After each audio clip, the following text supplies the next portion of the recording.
Welcome to Rock That Relationship, a podcast about all things relationship with Corey and Tracy. Now let's get real and start creating relationships that rock.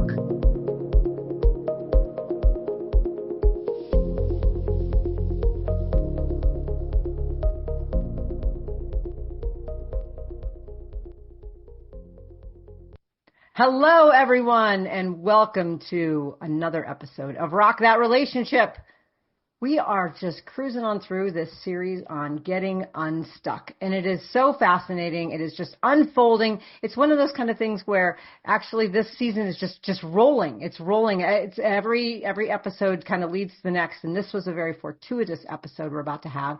And I will turn it over to Tracy actually to do the introduction because she was the one who has this wonderful connection to be able to be on this show today. So Tracy, I'll turn it over to you. All right, I'll just preface this and we can ask Leah to talk about herself. But Leah and I have known each other for probably about a year or so, maybe 2 years through the vegan community here.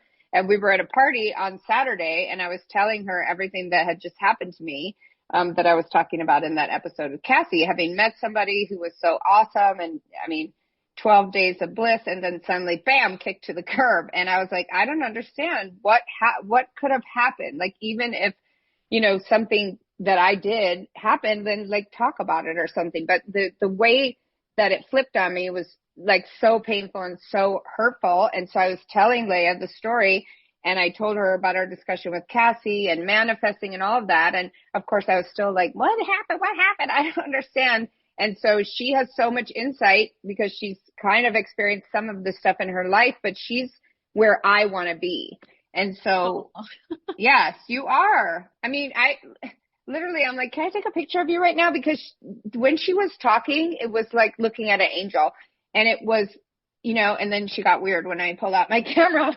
But she was suddenly, it was too much for her. But it was like everything that I was saying, you were totally understanding. Like, I didn't even really have to explain it to you. And then your next level, right? So do you want to go into some of that, what we were talking about? Yeah, I would love to. So first of all, I just want to express gratitude for the opportunity to be on this podcast because your podcast about becoming unstuck so that we are available to healthy relationships, it's a big passion of mine in my life, both professionally and personally. So where you and I just kind of took a deep dive at the party talking about relationship, I could so relate to the emotions you were expressing because, I mean, relationships, they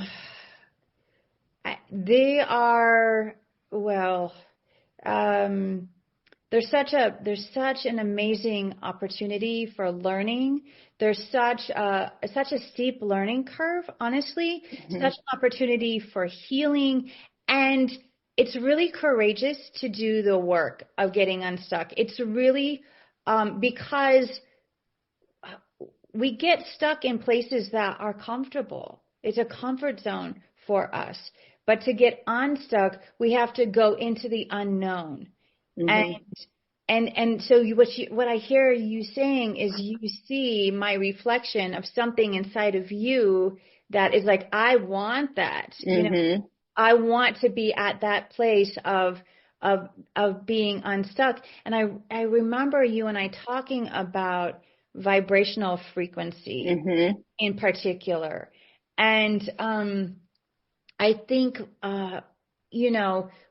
we all vibrate at a certain frequency.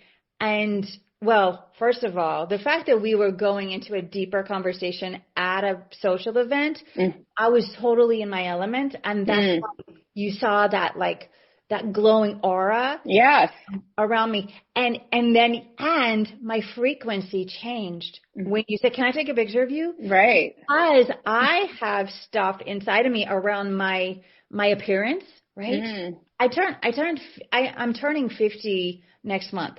And for me, the number 50, it's a total F word for me, right? Like it feels so intense. And so when it was like, can I take a picture of you? My energy completely changed because of the emotions that were coming up for me. A little bit of trigger. So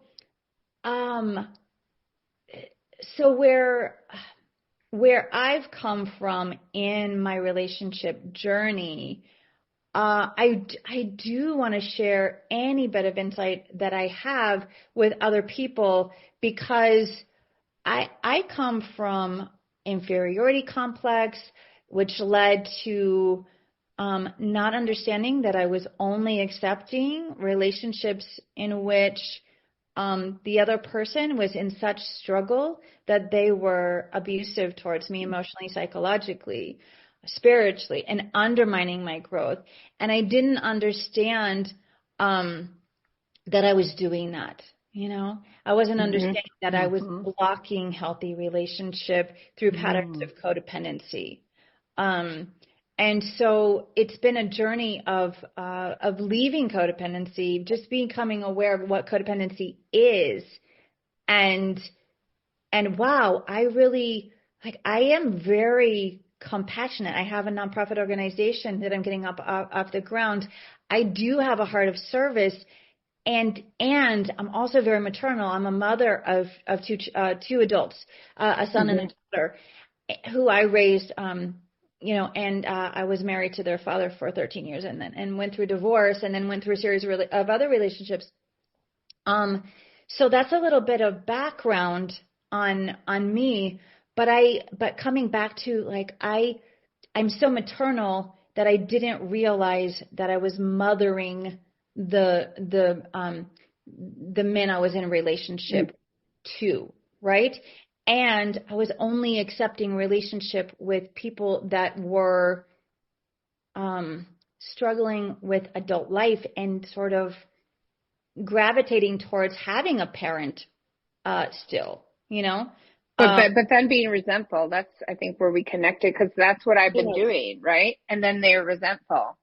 And because you're at a different level there, but also something. Okay, so at one time I had a counselor tell me, Leah, we have this societal myth that our love can be big enough to heal another person. And when it comes to, and he said, unfortunately, it doesn't work that way. We want it to work that way. It's in fairy tales, right? Beauty and the Beast, or we can take that to the internal, like somebody who's beautiful on the inside tries to take on somebody's internal beast, right? Through love. And yes, love is incredible. Love is a stronger, higher vibration than fear, hate, self-loathing, all of that. But if we're not with our equal partner, if we're trying to, if we're sort of martyring ourselves in order to try to heal the other, it's not going to be a healthy relationship with ourselves or with that other person. Even if they're super hot, even if they're super sweet and kind. Especially if they're super hot, especially if there's so much chemistry there that it's off the charts, right? Yeah. Can I ask you a question about this? Because I'm curious. Yes. So, these people that you were attracting in at the kind of that needed or were seeking a parent but didn't really want a parent, but did they have any other characteristics in common, like any kind of sense of narcissism or sense of avoidant personalities, or was it just that they were looking more for a parent kind of relationship? Yeah. So, I mean, that's in all honesty, there were some very classic narcissistic personality disorder traits. Of course, I cannot diagnose them. That's not my profession. However, I was coming from a place of so much inspiration about things like nonviolent communication, Marshall Rosenberg's model, right? And yet here I'm in a partnership with somebody who's gaslighting me, and stonewalling and everything to avoid accountability. And my interest in accountability and problem solving together on the same team was perceived as a threat because it involved that person facing themselves, having accountability, and changing and becoming a better person. They weren't ready for that. And in a way, it wasn't fair of me to ask them to be ready for what they weren't. And I didn't know that. That's what Corey gets on my case about. She calls it the wounded deer. Yeah. And I'm attracted to that because, right, I have that in me because that's who I was. And so now I've been through the ringer 4 times in a row and I'm over it. And that was our discussion at the party. Like, if I'm over it, I'm saying I'm over it. I just got my heart completely fucking, oops, sorry. My heart. You have to make me tell Apple every episode. No, I this didn't season. say the whole word. My heart got completely wrung out, right? Just destroyed. And I don't want that anymore. That was our whole discussion. And you had such insight, like, on how to move past that. Yeah, so I'd love to just lean into that with you of how do we move past that? So you've heard my backstory of sort of what I had to overcome within myself to draw in a new relationship dynamic, which I have. I just celebrated 2 years with somebody who I will say is my equal partner. We're able to have open, honest communication. He apologizes. I mean, he doesn't like it, but he will, there's no gaslighting. There's no verbal abuse. There's no name calling. I don't feel like I have to question my own perception. I can have feelings. I can have needs. I mean, this is all brand new for me. I didn't experience this in my past relationships. I was, and so part of it, I think, is, okay, so what I did was I did set an intention of a higher vibration in my life. And sometimes it's little things like maybe I'm burning sage or incense, or I'm decluttering my home, or I'm taking part in sacred ceremony. Maybe like last night I went to I went to Bhakti Yoga. I was chanting in the yogic path.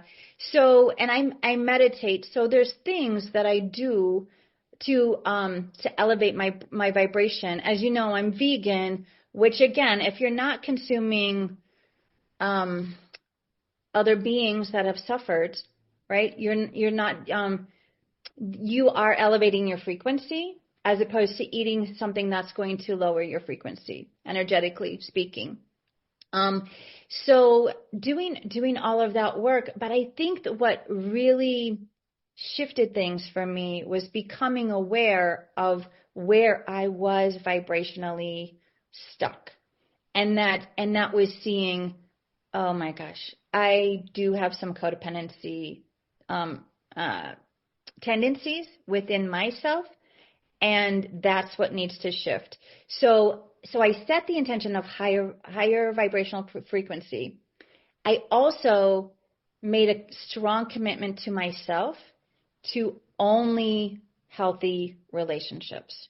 And so what that meant was I had to say, no, I'm good, when something familiar, something within my past comfort zone appeared and presented itself to me as an option, because life will lovingly do that, right? Life will, as soon as we make a declaration, a commitment to ourselves for health, life will say, oh, but remember how this familiar thing that brought you this payoff of some kind, are you really ready to say no to this, right? So I had to kind of pass this test, so to speak. I had to say no to, before I met my current partner, I had to say no to 2 exes that were contacting me, like trying to rekindle something. I had to say no to that, graciously. Was that right? Was that difficult? Like, did that, like? I mean, I would say yes and no. It was easier because I had gained so much clarity as to what I had experienced and why. And I had done a lot of forgiveness work, because forgiveness will elevate your frequency as well, because that gets that old energy unstuck and out of your system. So the forgiveness work helps, but also just gaining more clarity on and really truly believing I can have the relationship I want. I can have it, and I'm worthy of it. And I think that those affirmations, allowing myself to really feel it in my body and to notice if I'm uncomfortable with those statements at all. Like if I'm uncomfortable with the statement of I'm worthy, which I'm saying that because there's still just a little bit of, ooh, why does saying that feel a little uncomfortable in me? And a lot of these beliefs or incongruent energies that we hold within our system, it's from our childhood. It's from needs that were not met, maybe in our infancy even, and so it's like it's getting curious with whenever we have certain feelings within ourselves, like, oh, I wonder where that might be coming from. And sometimes we're going to know and sometimes we're not going to know. But coming back to that intention of I will only say yes to healthy relationships. And so I noticed this reoccurring pattern after my divorce. I went through a series of relationships and it just seemed to like repeat, like why do I keep getting gaslit? Like, why do I keep being sugar mama? Like, why am I like raising my guy along with my kids? Like, why am I like, what needs to shift? And so I think, so part of it, when we set the intention of a new experience of relationship health and a higher vibration, is asking, not in a self-critical, judgmental way, but just really asking, what inside me needs to shift?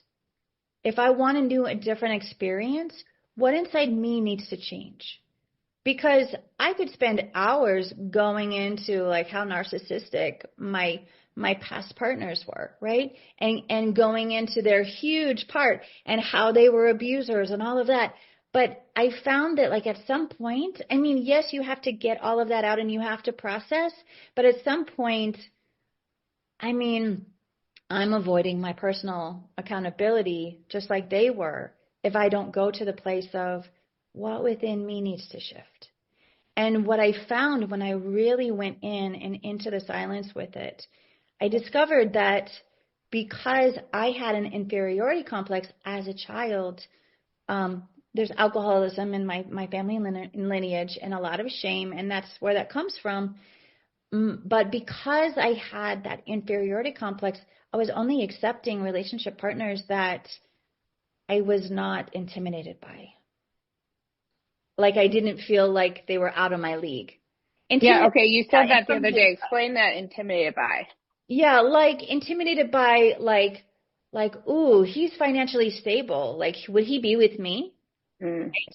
Like, I mean, what do I have to offer? I'm on a teacher salary, right? Or like the ways that we just take ourselves out of the game, even though that might be the most compatible person for us, And so it turns out my partner, so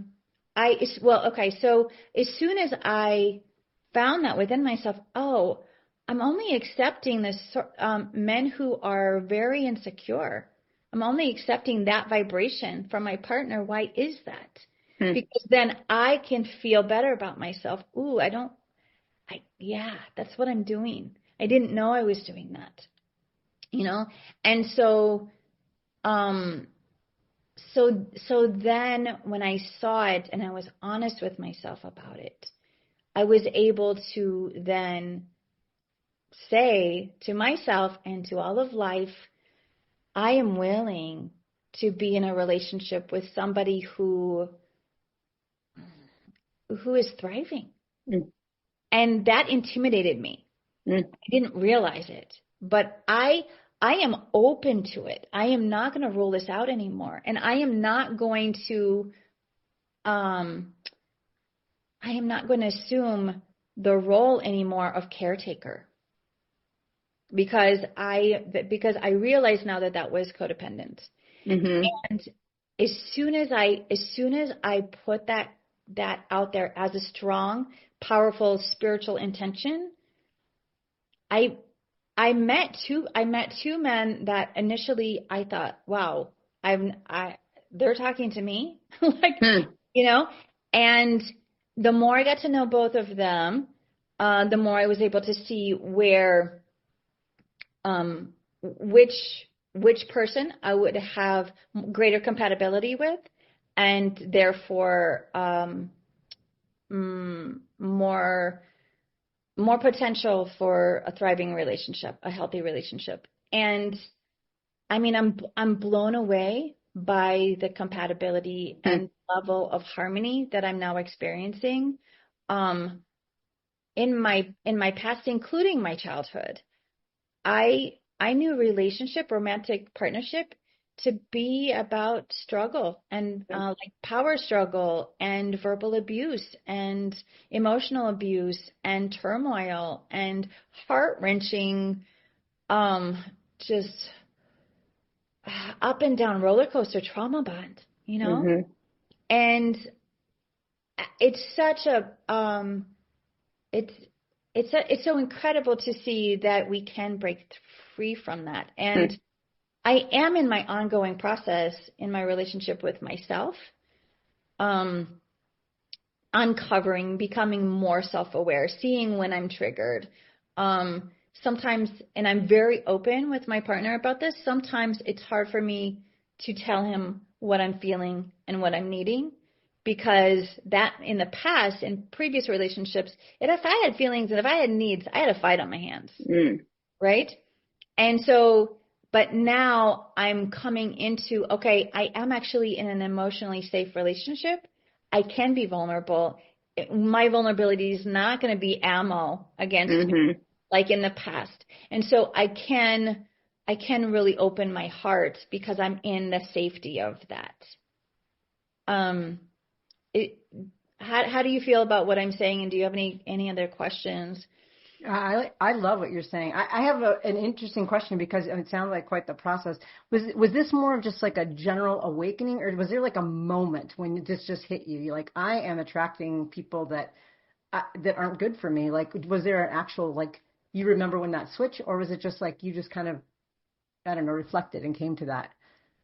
Yeah, well, I mean, so that particular moment was just seeing just uncanny pattern of just like, what is it with the gaslighting? Okay, like that, right? Like, what? I don't do that to people, and so why am I receiving that, right? And and really, it was a result of going inward and saying, what needs to shift within me? What is, and it was in that meditative moment, putting that question out there. The answer did come immediately. Sometimes answers come later and it comes in different forms.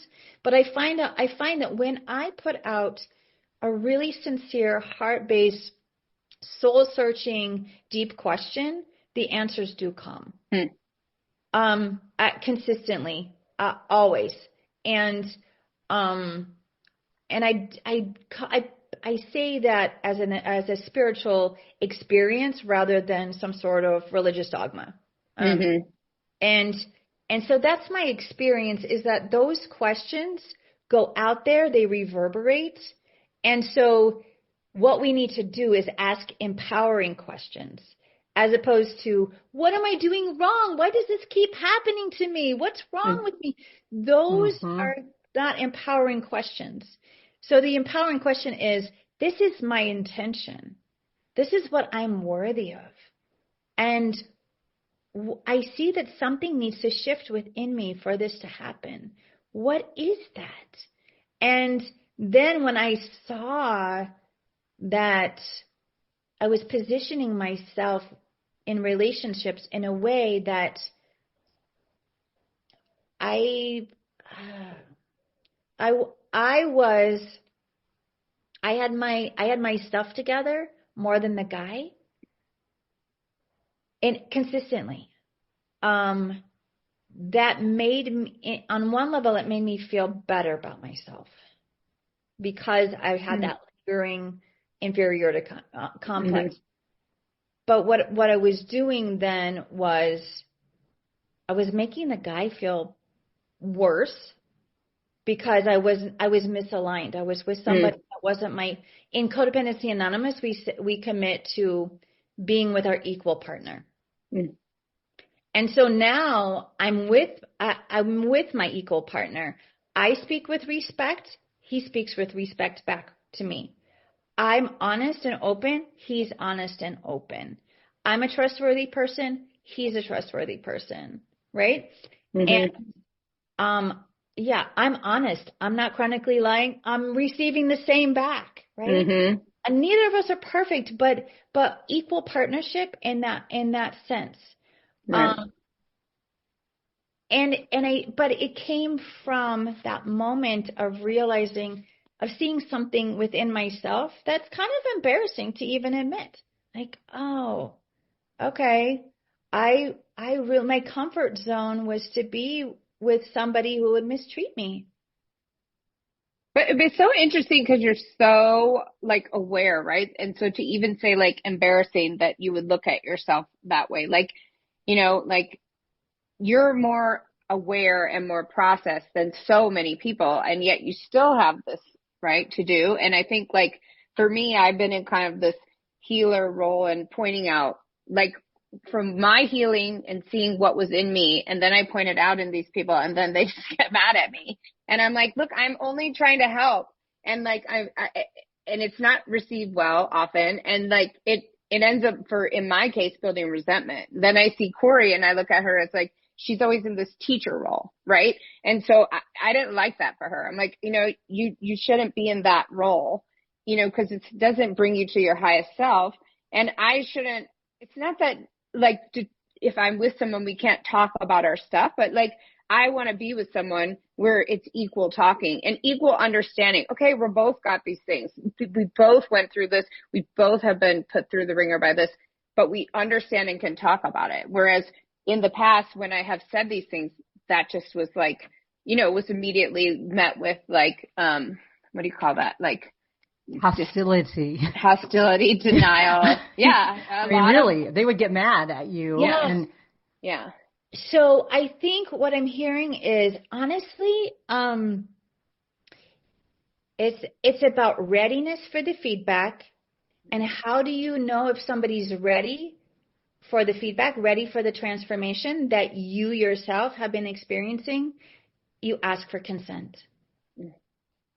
And so in my world of coaching, asking a client for consent, as in, okay, reflecting back what I hear them say to me, and I've got some ideas, I've got some insights. Are you open to hearing? You know, during the party when you and I were talking, I said, okay, I've got some thoughts on this. Do you want to hear it? And you were like, yes, I'm begging. Yes. So I thought, okay, there's such a readiness there. Right. That I'm not giving unsolicited advice, because if I am superimposing my desire for somebody else to experience transformation, which I've done numerous times in a relationship, that's my stuff. Like, why am I insisting that other person go through transformation that they're not ready for? And why?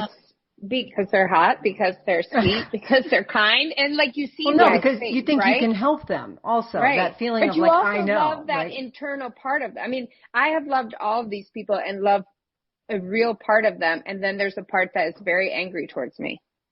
Yeah. You know. Okay, so there's so many layers, right, as to why we choose these patterns subconsciously. Mm-hmm. We all have adaptive strategies that served us at some point in our lives, right?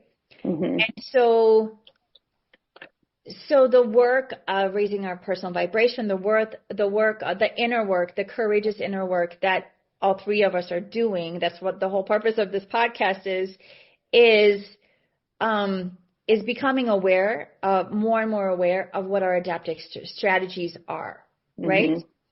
So, I mean, I can speak to my own experience. I was raised in a very religious context, and I don't want to undermine or say anything bad about anybody's faith, but I was raised with the ideal of martyrdom, like nailed to a cross for the sake of the world. Mm-hmm. Like, that was my ideal, and I relationshiped that way. Like, wow. I don't have. Not interesting. I don't have, yeah. Right? That's like your first relationship with the world, is that you see that, right? That's so interesting, because I've never once thought about it in that way, but that is what we're supposed to be, is martyrs to the world. And especially as women, especially as women, and especially as mothers. Oh my God, you're supposed to. And so that's why we are learning now, put on that oxygen mask yourself before others. That's why we're learning now, self-care, fill your own bucket, or you're going to be completely depleted and have nothing to give. Well, why do we have to learn that now? Because we're unlearning. We've already been trained. We've been conditioned to deny ourselves to the point of depletion, to deny ourselves. And it's not to say that there aren't beautiful moments of selflessness, right? I mean, I aim for altruism, and yet it really is codependent and smacks of low self-esteem if we're not taking care of ourselves, if we're not really, if self-care is, if we're completely self-sacrificial. Right. And what I learned was that, well, in one relationship in particular, if the other person hates themselves and you're giving them all this love and support to help them to have a personal transformation, which was what I was trying to do, which is why my counselor called me out on it. I didn't realize, especially when we're talking about the like personality disorder, if somebody hates themselves that much, they're going to also hate you and target you and abuse you more, because they don't believe they are worthy of the love you're giving them. It's very, and so but nobody knows this, and nobody walks up to you and says this, and so it takes a while to figure out what's happening, right? Like they don't ever even know that they're doing that. No, in my experience with. Usually it's subconscious. Like I have my subconscious stuff that once I become conscious of, I can elevate out of. Everybody I've been in a relationship is a human being with all their subconscious stuff, right? And so really finding compatibility and equal partnership is when you first meet someone, those conversations of listening for, are they already doing the inner work? What inner work are they already doing? What tools are they in therapy, or are they doing some sort of self-help? Are they in a group? Or I mean, how self-aware are they? Because if you see that they're not already doing the work and they're not already accountable for that inner work, they might not ever want that. They might always be avoiding that accountability. I think Corey and I both need to hear that, don't you, Corey? Because, and we had a whole podcast on this before that was take the person where they are, not where you want them to be. And you have to, even if you see so many things that you like, if they're not there and they don't understand what you're doing, it doesn't work out. And try, And sometimes you want so badly for that person to be your person that you're willing to overlook. I mean, we all have ignored red flags, right? We all have. But because we see, like in some of my relationships, it's like, he's vegan, he meditates, we can meditate together. And that automatically means that we're compatible. Right. Well, Right. well, actually, that's like sometimes the most abusive dynamic, because I was willing to overlook more because I had convinced myself that these may be more superficial things. Not that veganism is superficial, but these lifestyle things, that those things were trumping or overriding the deep inner work. And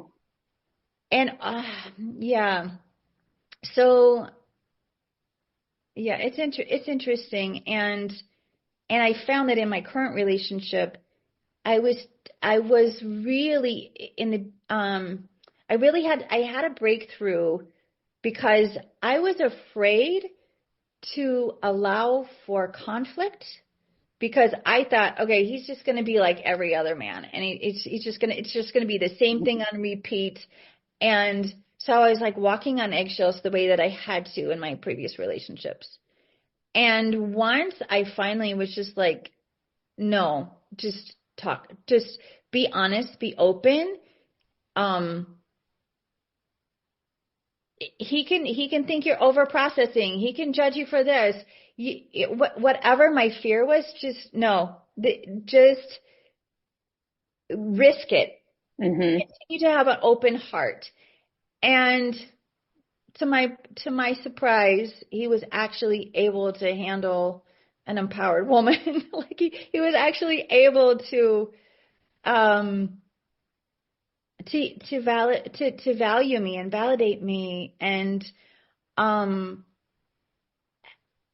mean, it's refreshing to see that there are people out there that can give the same level that we're giving. That we don't have to be the martyrs. We don't have to be the rescuers. We don't have to.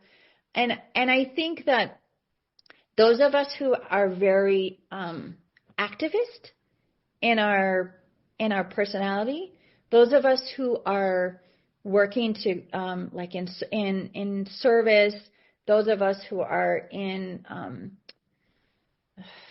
personal transformation, and we're wanting to be light workers on the planet, we have to remember to honor readiness and consent. Well, and as you're saying this too, I'm thinking about, being with someone who isn't ready, isn't interested in this idea of kind of, self-learning, growth, development, higher vibes, even just transformation. And thinking about how not only is that just a detriment where like I feel like, come on, you need to do this. This is good for you. But it's also holding me back on my transformation, because I'm shifting my energy over to like giving it to someone who doesn't even, that's not a good gift to them. And instead I'm not focusing on myself, and I'm keeping myself at a lower vibe because I'm not investing. And so as I'm hearing you talk, it's making me think about that too. Yeah. You're giving them a gift that they can't open. Yeah. Because it's not their time. And I want it to be everybody's time. I want everybody's time for personal transformation. I want people to experience the level of healing and health and forgiveness and freedom and like the higher vibration that I have been blessed with. And yet we have to allow people their struggle, because their struggle is what gets, like, sometimes people have to hit rock bottom, and we have to watch them struggle and suffer and be in their self-made hell or prison in order for them to be ready. And that's hard. Yeah, that is hard. It reminds me of that one a couple relationships ago. I've had 4 very short-lived ones, but very similar. And Corey made me make a list the other day of all those similarities, and it was profound once I put it in that way, because I also was seeking something out of those, right? Which is why they continued to come to me. But one in particular, I mean, she cried and cried on my chest for 2 hours. And she's like, if I were to do this, if I were to look into this stuff, I would be in the fetal position for months. And I'm like, yes, you would. It's true. This is very hard work, but I swear to God, when you get to the other side, it is so much better and your life is so much richer. But when people are in that still, you know, it's a struggle. It's a survival thing, right? It's the way they grew up. It's the way they were raised. It just don't look at it. Just push it away, compartmentalize, you know, and she knew she was compartmentalizing, right? She called it like a particular term of where she would put all this information inside of her. And she knew where all that stuff was, but she's like, I can't. And like, I had to let go, right? It was very hard to let go. And it was very messy, but I had to. It's excruciating, and yet, I mean, there's that metaphor of the butterfly that's still inside the chrysalis. If somebody goes and tries to take away their struggle, if the chrysalis if you just open it, that butterfly will never fly. It will die. Why? Because it hasn't formed fully? It didn't struggle. It didn't struggle to push itself out of that chrysalis so that the blood and the fluids would have proper circulation. So on some level, we have to struggle so that we can fly, so that we can soar, so that we can discover who we truly are, so we can discover the untapped internal resources that we have. And because if they don't do that struggle, they're not going to be able to handle everything that's coming at them in this chaotic world, right? This and we everyday can't take away struggle. the struggle. And this goes back into like my work with parents, which ties into this because none of us were parented in the highest consciousness, right? A lot of times parents feel like they're loving their child by taking away the struggle. But kids need to struggle, and we needed to struggle. We didn't need saviors to swoop in. And because when we overcome a challenge, then we gain a sense of self-competency and confidence and understanding of ourselves, and we're not constantly looking for somebody else to do things for us. And so I think that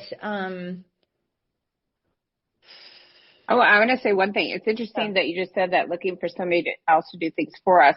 I've experienced the opposite, where that person that lasts for hyper independent, and they don't want, like, they will reject. You're just being rejected constantly, even though they're loving at the time or sweet. They are kicking you. They're pushing you away because for them to survive, they felt that they needed to be hyper independent, you know? Yes. And I think that is kind of like a female. So what I've noticed in the lesbian community, rather than a codependency that I've seen straight men have, and I've seen it happen to my best friend who's straight, and over she's describing what you had, right? Where it's like this dependence on her, and then a rejection of her. But I've had the hyper independent, while still like, oh, I really want to, you know, have some aspects of something with you, but this hyper independence and needing to like kick your teeth in or kick you to the curb, so that you don't come close to that vulnerable center of them. Well, yeah. And I think what comes to mind for me is we all have a capacity for intimacy, and we can increase our capacity for intimacy, but basically each one of us has a desire and resist for it, for love and intimacy. We all have a desire and resist. And so that's why it's, no, I love you, I want you in my life. And then total rejection. That desire, resist. And if we can become aware of our own desire and resist for intimacy, our own desire and resist for true connection with source, with our soul, right? If we can see when that is happening within ourselves, then we can recognize it more in other people, and we can assess for ourselves, is that person at a similar place in their capacity for intimacy as I am? So it's not an ideal. It's more like, just, is this person a match for where I am? Yeah, because none of us are perfect. None of us are who we're going to be 10 years from now, right? None of us are, I mean, I'm not enlightened. I'm not completely liberated. I'm in human school. I'm in earth school, you know? So, exactly. Yeah. And so it's, if I'm if I'm in high school, or if I'm in third grade, why am I trying to partner with somebody in kindergarten? You know? And it's not to Mm-hmm. say, right? It's not to judge the It's not people in insulting my them. past. Right. No. We were just in different places in our maturity based on, and some of these people's experiences. Okay, my heart went out to them hearing about the trauma in their lives that led to them becoming abusers. Okay. And so I wanted to heal that trauma, but mm, um, entering into partnership with somebody who's not your equal partner doesn't actually heal their trauma. It just means that, well, okay, the metaphor of the martyrdom. Mm-hmm. I've been in relationships, one in particular, in which I felt like I was dying inside Hmm. because I had nailed myself to that cross for that other person and trying to be the savior. And I mean, that's just the social conditioning Right. of how I was raised. But I didn't ultimately save that person. Me leaving that relationship was very hard for that person, you know? Right. And that was hard for me to see. Like, just so really what I'm talking about in terms of raising your own vibration is really getting honest with yourself and your own part and being willing to see it and to change it. And not in a self-judgmental way, in a total, like, self-loving, radical self-forgiveness way. And yeah, sometimes you are going to see somebody that's totally hot and totally toxic, and you're Mm-hmm. gonna have to say no to it. Mm-hmm. Yeah, when I was single, not in a relationship yet, but looking, I had somebody in this like vegan Facebook group answer me in direct message to something I had posted, something I had said, and he said, "I'm really attracted to you." And I was like, "Oh my God." Like we're talking like one of the most physically attractive men I've ever seen in my life, right? Mm-hmm. And but then when I hopped on his Facebook page, I have also never seen anybody so blatantly toxic on their Facebook page as this person. Oh, like wow. Talking about the ways in which he wanted to physically abuse a woman. Oh my God. And it would put him back in prison. And I was just like, whoa, okay, the universe just showed me it doesn't matter how, quote, hot that person appears. I don't want to touch that ever. Mm-hmm. I would be jumping from the frying pan into the fire, right? And so, I mean, yeah. So life, as we make our declarations, as we make our commitments to health, life will bring us all of these examples to help us to have these insights and to get stronger in our intention. You know, I had to say no to hot toxicity. I mean, it was beyond red flag. It was ridiculous, like ridiculously toxic. And then life also gave me like not as toxic. Like, here's another option. Do you want this, Leah? And I had to say, no, I'm a pass. I want something else, you know? And allowing myself to really believe that I could set my vision higher and that I could have it. And here's the thing. I believe that in my relationship now, in which I'm not trying to rescue someone, I am shining a greater light and helping more people because I'm happy. Mm-hmm. I'm happy. Yeah. I'm happy. I'm thriving. And so I'm supported. I'm not undermined anymore. Mm-hmm.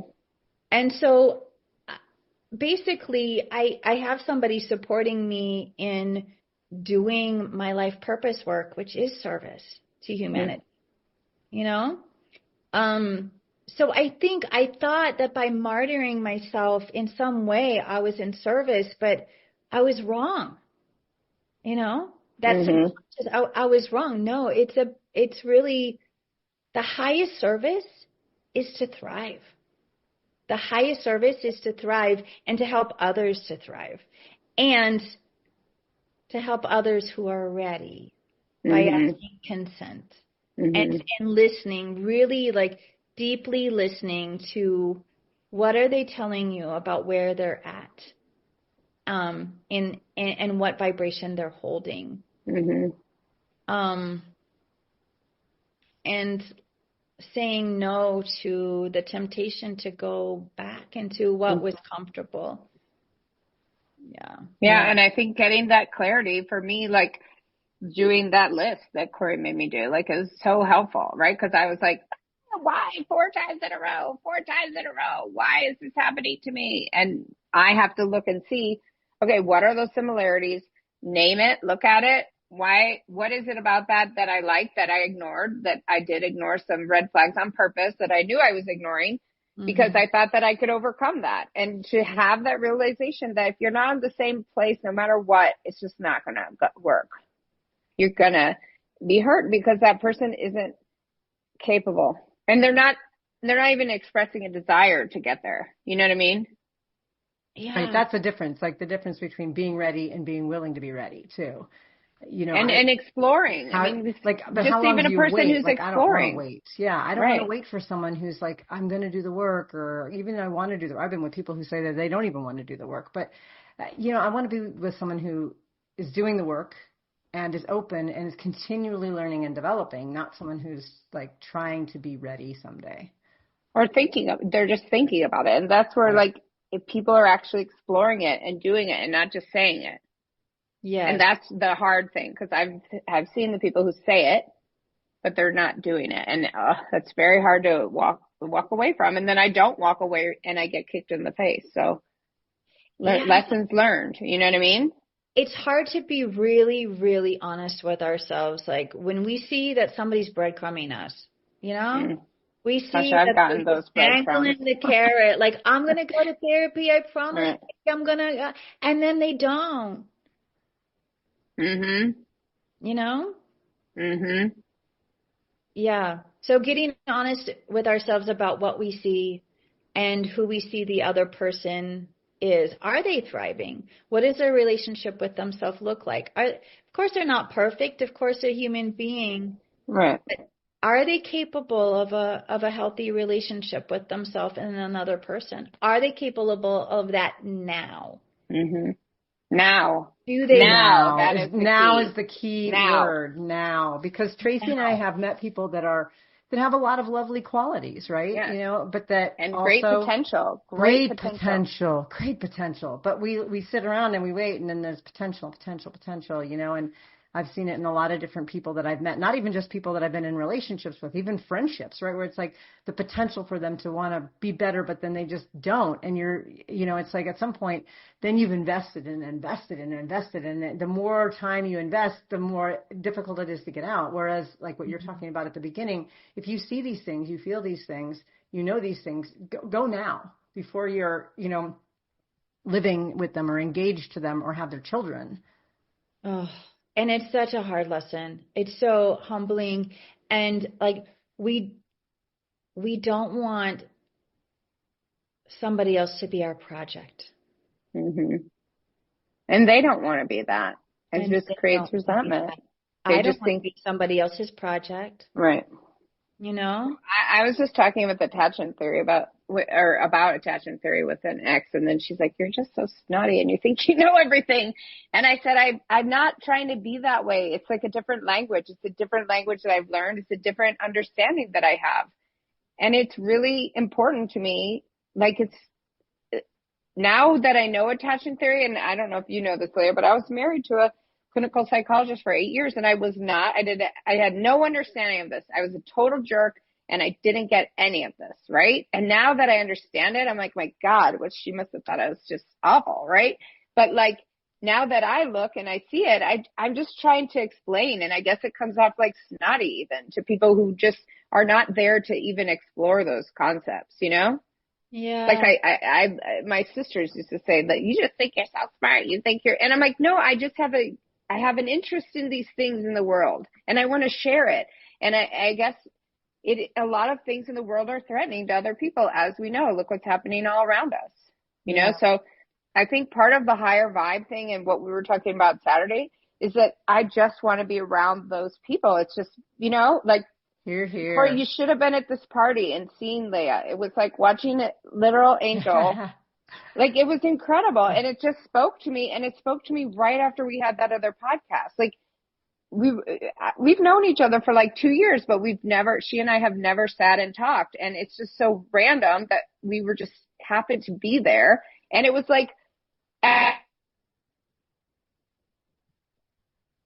Tracy, we lost your audio, and for some reason, here's back. You're back. We lost your audio for a second. I'm not even gonna edit this out because it was so weirdly intervened by like you're like, and the meaning of life is, and then you like cut out. So whatever you were gonna say was so transformative. Can you hear me now? Well, yeah, we can hear you now, but that was just such a weird little blip. Can you say that again? Just because I think that moment was really interesting. Yeah, I was saying that Leah and I were at this party. Everyone was super ADHD. I was like going crazy, like, come on, guys, let's have a conversation. Because it was like this conversation, that, then this, and everyone was just talking over each other, and pong balls were like hitting us in the face and stopping the conversation. And for some reason, Leah and I got to sit in this spot that was in the middle of everybody, and no one, like, it was the only kind of directed space I actually had with someone, and it was exactly what I needed. And she and I have met multiple times, but we never had that ability to sit and talk before. Yeah, usually it's like birthday parties or very social, and there's all this banter going on, and it's very fun, but very surface, you know? And so this was the first time that Tracy and I went into that deeper, more meaningful, like, this is the inner work we're both doing conversation. Like, before this, I didn't even know that she would be interested in any of these things that I'm very passionate about. And she started talking about, you know, attachment styles.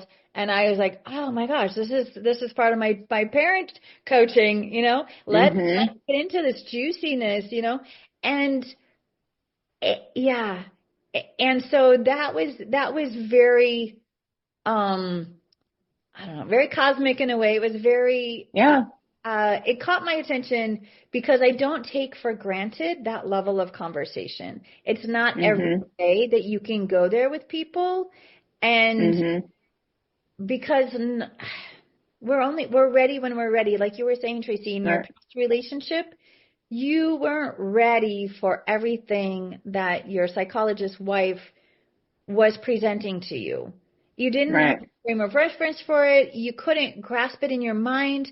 Those neural pathways hadn't been formed, whatever. Like, it just was sort of like too abstract, or it didn't do the same thing to you as it does then as it does now. Right.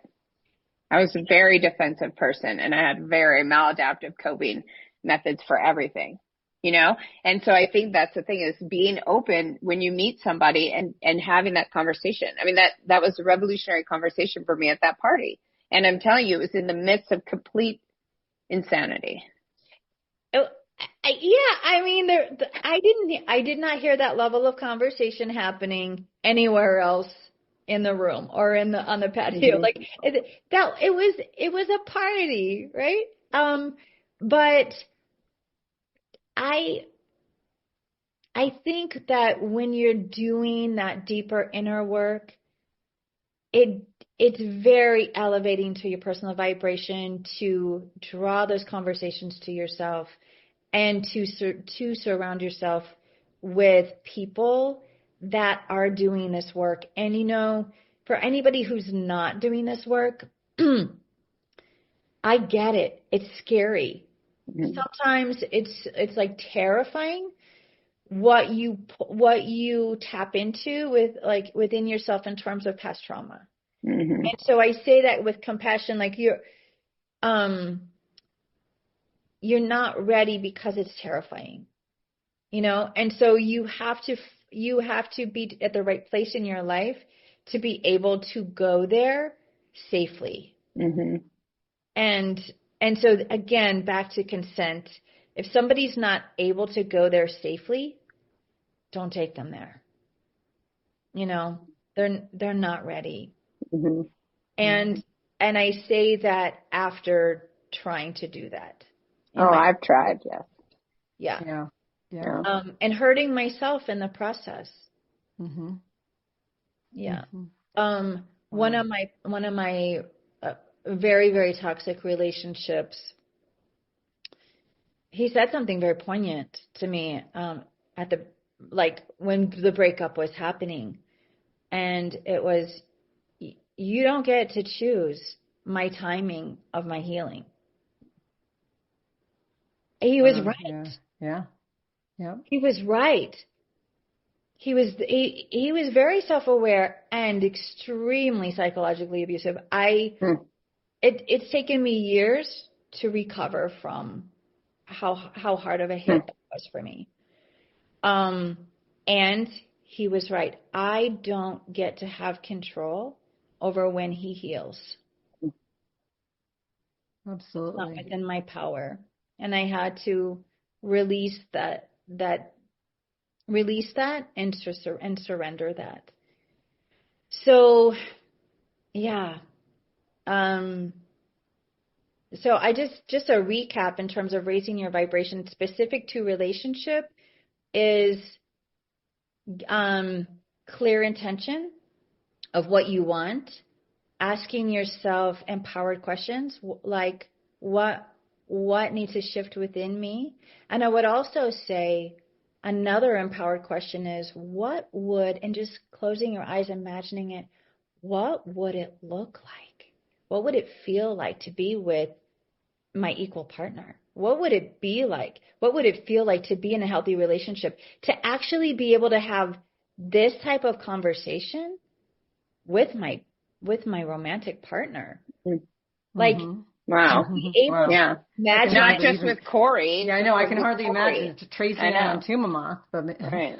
We want it with, and that was the thing. Somebody said to me the other day, like, Tracy, you have to get to know these people for years. And I said, well, I know people, everybody in my circle, but I don't want to date them, but I want this in a romantic relationship. It's true.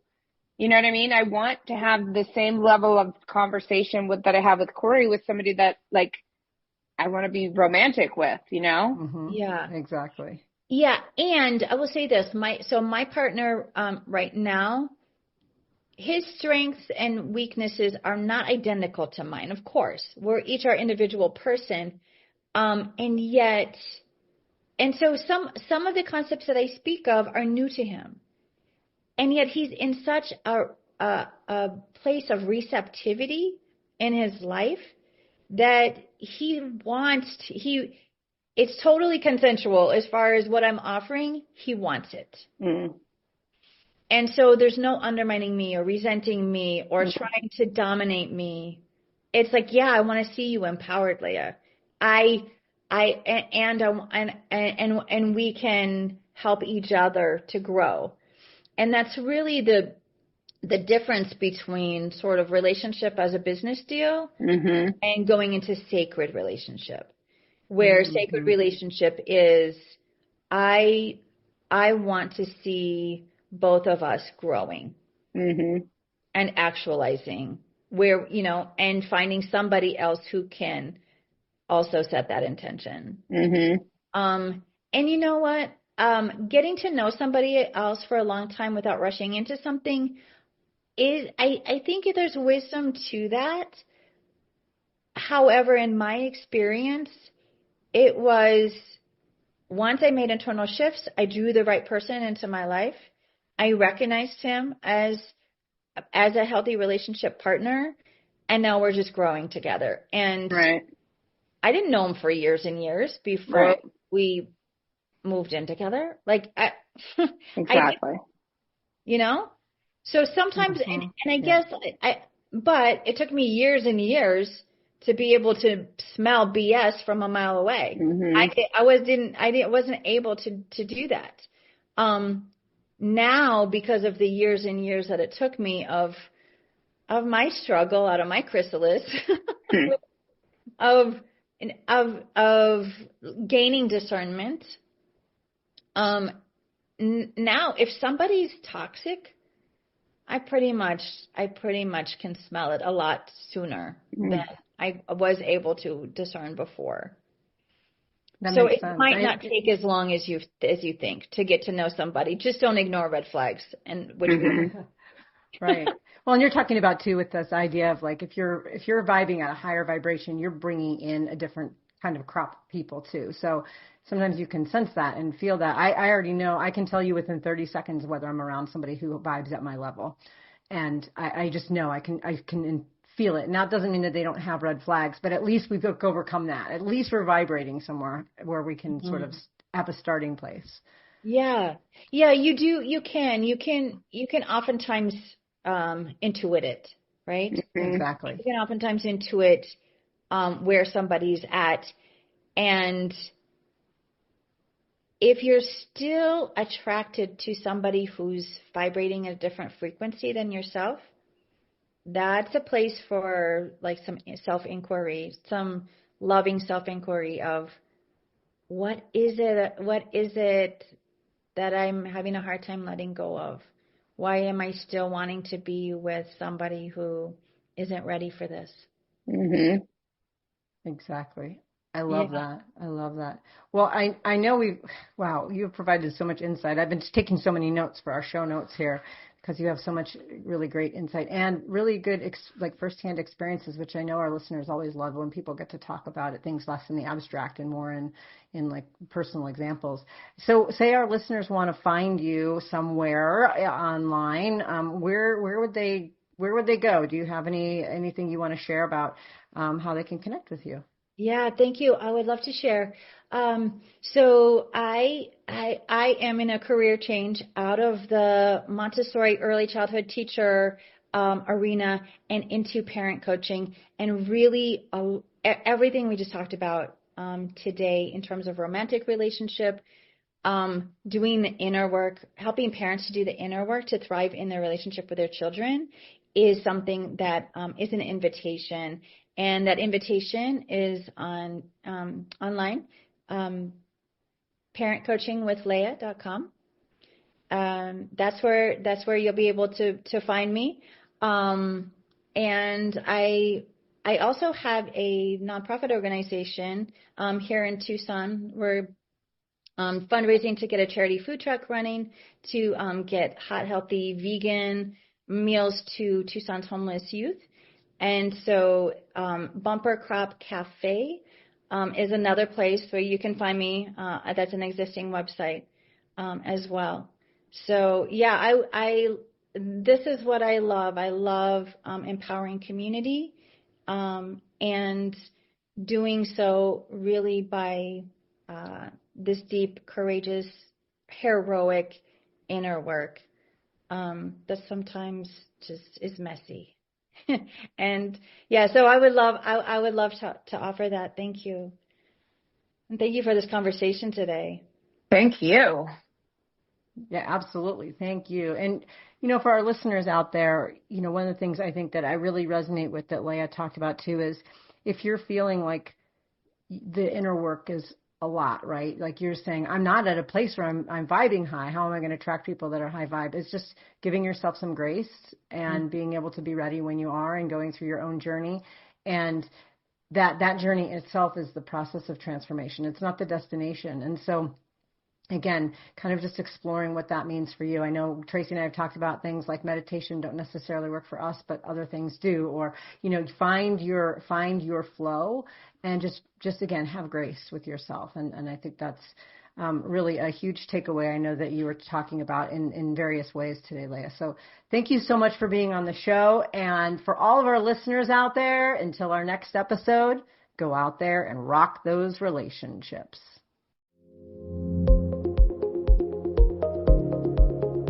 If you liked what you heard, check out our show notes for resources from today's episode. Make sure to follow us on Facebook and Instagram under Rock That Relationship, and go to our website at rockthatrelationship.com for updated episodes and more great information. Thanks for listening. Now go rock those relationships.